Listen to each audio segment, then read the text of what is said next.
Good morning students.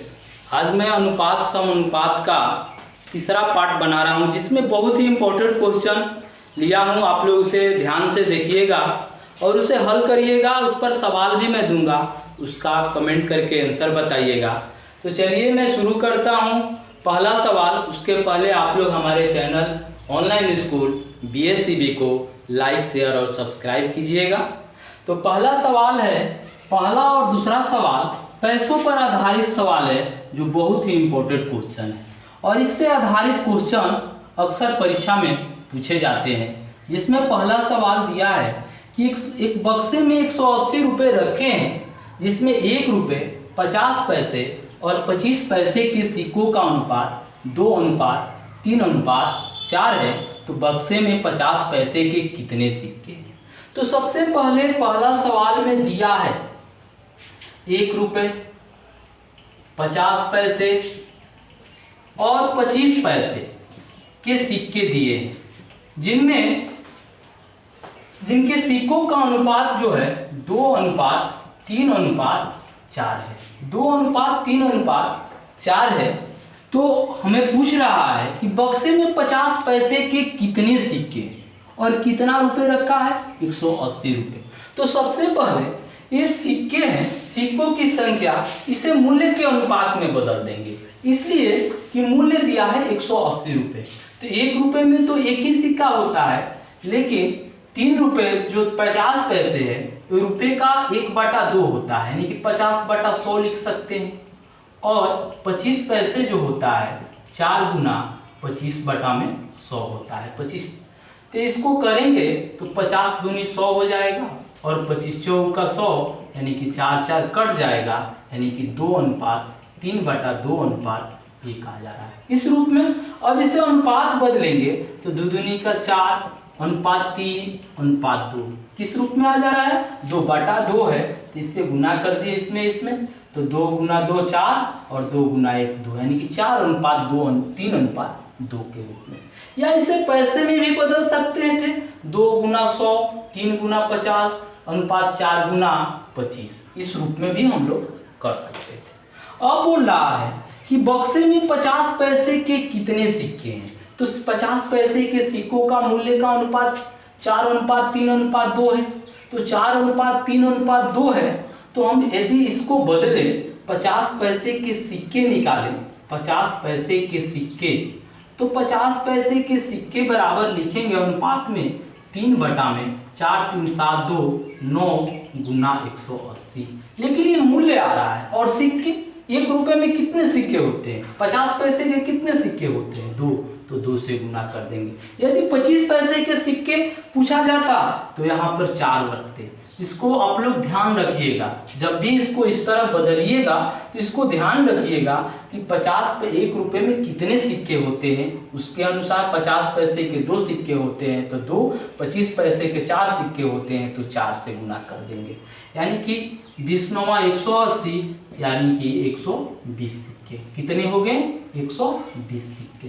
समझ में आ रहा है? या इसे बनाना होता, मान लीजिए इसको इस तरह 180 रुपये में, तो हम लोग लिख सकते थे 200, तो 200x, इसलिए कि इसको रुपए में बदलते, इसको 50 दिया 150x, और प्लस इसको बदलते तो 25 चौका 100x बराबर 180 रुपये है, इसको 100 में बदल देते। इसी तरह भी हल कर सकते थे। समझ में आ रहा है? इससे x का मान निकाल लेते, इसका x का मान निकालते। मान लीजिए इसको कैसे हल करते, जैसे इसको हल करना होता तो हम लोग लिख सकते थे यहाँ पर 200x plus 150x plus 100x बराबर 18,000, यानी कि इसको जोड़ लेते 2 1 3 1 4 450x बराबर 18,000, यानी कि x बराबर 45 चौका 180, यानी कि 40। कितना हो जाता? 40। किस अनुपात में है? 3 में, तो 40 गुना 3 कितना हो जाता? 40 गुना 3, यानी कि 40 दिया 120। समझ में आ रहा है? इस पर आधारित मैं एक क्वेश्चन लिख दे रहा हूँ, जिसका आंसर आप लोग कमेंट करके बताइएगा। एक बक्से में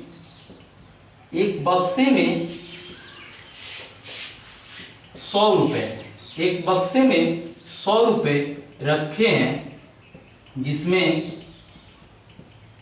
1 रुपये, 50 पैसे, 25 पैसे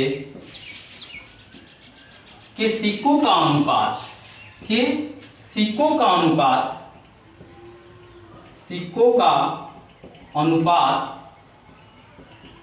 5:6:8 है। तो बक्से में 25 पैसे के कितने सिक्के हैं? 25 पैसे के कितने सिक्के हैं? इसका आंसर आप लोग कमेंट करके बताइएगा कि इसका आंसर क्या होगा। अब आते हैं 2 नंबर सवाल में, इसी पर आधारित है, लेकिन इसमें सिक्कों का अनुपात दे रहा था और इसमें सिक्कों के मूल्यों का अनुपात दे रहा है। क्या दे रहा है? सिक्कों के मूल्यों का अनुपात। इसमें भी 1 रुपये, 50 पैसे और 25 पैसे दिया है। इसमें सिक्कों के मूल्यों का अनुपात दिया है 13:11:7। अब देखिए, मूल्यों का अनुपात दिया है और इसमें सिक्कों की संख्या दी गई है। क्या दी गई है? सिक्कों की संख्या 378 सिक्के। तो सिक्कों की संख्या दी गई है और हमें सिक्कों की संख्या बदलना है। तो रुपए की तो एक ही सिक्का होता है, तो 13, और ये तो मूल्यों का अनुपात है, तो 11 गुना 2। क्यों करेंगे 11 गुना 2? इसलिए करेंगे 11 गुना 2 कि 1 रुपये में 50 पैसे के 2 सिक्के होते हैं और 25 पैसे के कितने सिक्के होते हैं? 4। तो इसको 4 से गुना करते हैं। जैसे देखिए, इसमें 2 लिखा हूँ, किस लिए? सिक्कों में बदलने के लिए। तो इसी तरह इसको भी बदल दिए, 13:22:28। मतलब सिक्कों के अनुपात में क्या होगा? 13:22:28। ये क्या हो गया? मूल्यों का अनुपात था, ये मूल्य का अनुपात था और ये सिक्कों की संख्या की अनुपात है। ये सिक्कों की संख्या का अनुपात है 13:22:28। अब क्या पूछ रहा है? 50 पैसे के सिक्कों की संख्या कितनी है? तो 50 पैसे के सिक्के बराबर, 50 पैसे के सिक्के बराबर क्या लिखेंगे? 22 बटा में इसको जोड़ लेंगे, 3 2 5 8 13 और 1 2 3 2 5 1 6 63 गुना 378। कितना सिक्का दिया है? 378। इसको कटाएंगे, 63 छक्का 378, तो 6 से 22 छक्का 132, यानी कि 50 पैसे के कितने सिक्के हो गए? 132। समझ में आ रहा है? वे मूल्य का अनुपात दिया है और इसे संख्या के अनुपात में, सिक्कों के अनुपात में करेंगे तो 13। 1 रुपये में 50 पैसे के 2 सिक्के होते हैं और 25 पैसे के 4 सिक्के होते हैं। इस तरह इसको बदल दिए। अब इस पर आधारित मैं क्वेश्चन लिख दे रहा हूँ, जिसका आंसर आप लोग कमेंट करके बताइएगा कि इसका आंसर क्या होगा। 1 रुपये, 50 पैसे, 25 पैसे के 220 सिक्कों के मूल्यों का अनुपात, सिक्कों के मूल्यों का अनुपात इसमें दिया है 5:3:2 है। 5:3:2 है। इनमें से 50 पैसे के कितने सिक्के हैं? 50 पैसे के सिक्कों की संख्या कितनी है? सिक्कों की संख्या कितनी है? ये पहला सवाल और दूसरा सवाल आसानी से समझ में आया। ये पैसे पर आधारित है। ये सवाल अक्सर परीक्षा में पूछे जाते हैं। अब आते हैं हम लोग 3 नंबर सवाल पे।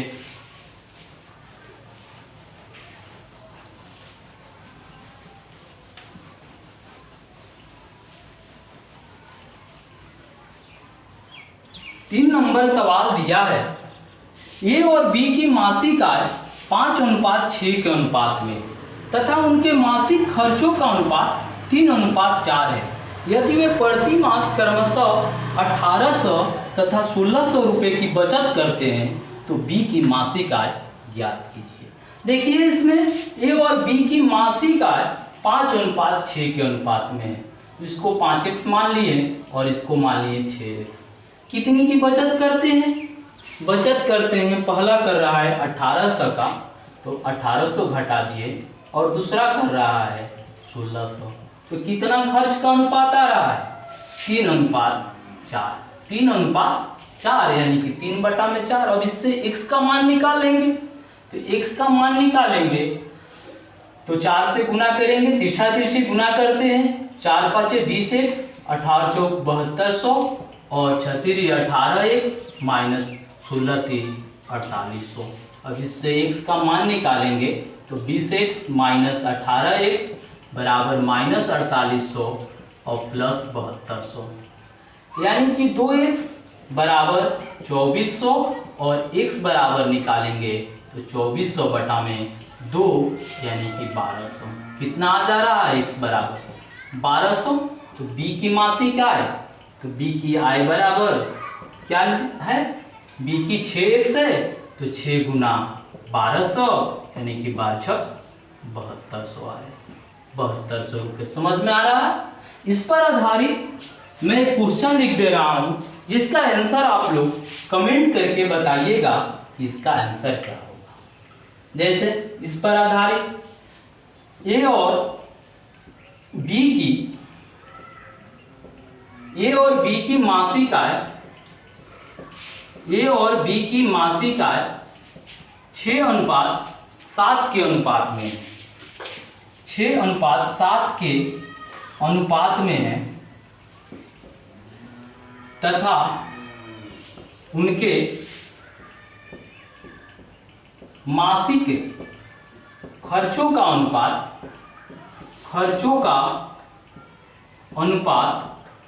3:4 है। क्या है? 3 मासिक खर्चों का अनुपात 4:3 है। 4:3 है। मासिक खर्चों का अनुपात 4:3 है। यदि वे प्रति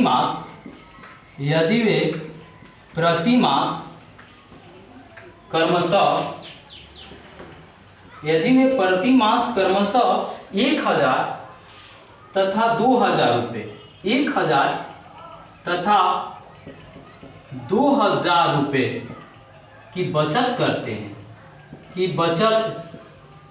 करते हैं, तो ए की मासिक आय ज्ञात करें। इसकी ए की मासिक आय, उसमें बी की मासिक आय था, ए की मासिक आय ज्ञात करें। तो 3 नंबर सवाल का आंसर आप लोग कमेंट करके बताइएगा कि 3 नंबर सवाल का आंसर क्या होगा। अब बचा है 4 और 5 नंबर। 3 नंबर सवाल तो आप लोग समझ चुके, अब बचा हुआ है 4 और 5 नंबर सवाल।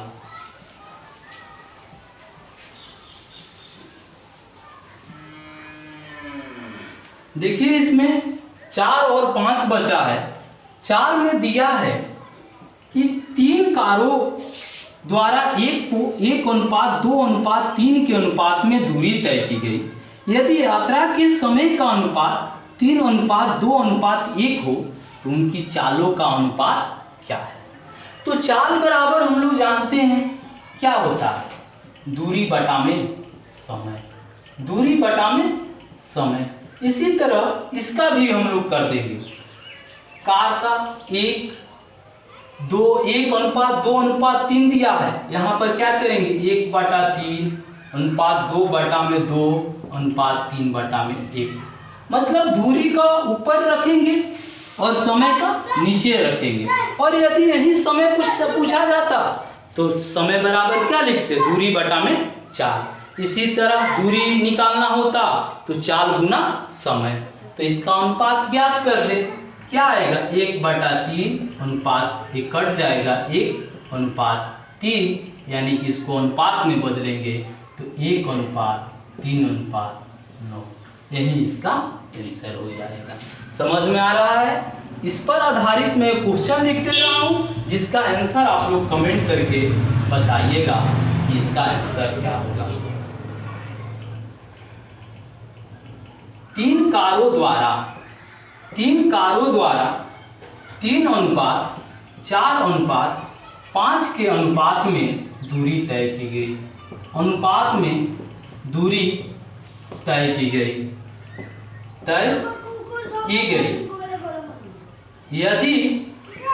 यदि यात्रा के समय का अनुपात, यदि यात्रा के समय का अनुपात 1:3:2:1 हो, 3:2:1 हो, तो उनकी चालों का अनुपात क्या है? उनकी चालों का अनुपात क्या है? इसका आंसर आप लोग कमेंट करके बताइएगा कि इसका आंसर क्या होगा। अब आते हैं 5 नंबर सवाल में। एक व्यक्ति 3,30,000 रुपये को अपनी पुत्री, पत्नी तथा पुत्र में इस प्रकार बांटता है कि पुत्री का 1/2 भाग, पत्नी का 1/4 भाग तथा पुत्र का 1/5 भाग परस्पर बराबर है, तो पुत्री का भाग कितना है? 5 नंबर सवाल में दिया है कि पुत्री का 1/2 भाग, यानी कि पुत्री का 1/2 भाग बटा 2, पत्नी का 1/4 भाग, पत्नी का 1/4 भाग और पुत्र का 1/5 भाग बराबर है। इसके बराबर हम मान लेते हैं के, क्या मान लेते हैं? के। और पुत्री डॉक्टर डी बराबर हम मान सकते हैं 2 के, पत्नी वाई बराबर 4 के और पुत्र यानी कि सन बराबर 5 के। अब इन तीनों का अनुपात ज्ञात कर लेते हैं। डी अनुपात W अनुपात एस बराबर 2 के अनुपात 4 के अनुपात 5 के, यानी कि 2:4:5। कितना हो गया? 2:4:5। अब किसका भाग निकालना है? पुत्री का भाग। तो पुत्री का भाग बराबर, पुत्री का भाग बराबर, पुत्री का कितना मिला है? 2 बटा में 2 4 6 5 11 गुना 3,30,000, 3,30,000 तो 11 33 यानी कि 30,000 दूनी 60,000 रुपया। कितना हो गया? 60,000 रुपया। समझ में आ रहा है आसानी से? इस पर आधारित मैं क्वेश्चन लिख दे रहा हूँ, जिसका आंसर आप लोग कमेंट करके बताइएगा कि इसका आंसर क्या होगा। एक व्यक्ति 90,000 रुपये को अपनी पुत्री, पत्नी तथा पुत्र में इस प्रकार बांटता है कि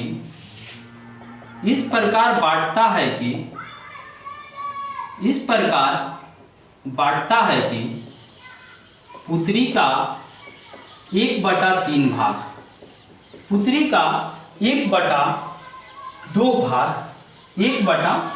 भाग, पत्नी का 1/3 भाग